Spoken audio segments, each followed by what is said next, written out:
మొన్న ఒక ఆయన అన్నాడు, ఏమంటే వాళ్ళ కంటెంట్ ఇలాగంటండి అలాగంటండి అలా చేస్తారంటండి ఇలా చేస్తారట.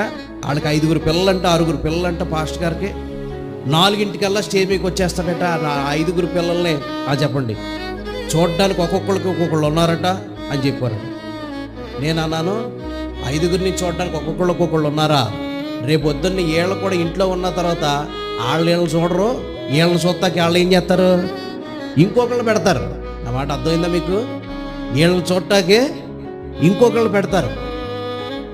దేవుని వాక్యం మన హృదయంలో ఉంటే సేవ కంటే ప్రియులారా మనకు దేవుడిచ్చిన పిల్లలు చాలా చెప్పండి చాలా విలువైన ప్రాముఖ్యమైనటువంటి వారి విషయంలో శ్రద్ధ చూపించుకుని ప్రియులారా మనము బయట కూడా చక్క పెట్టుకోవాల్సిన వారమై ఉన్నాం.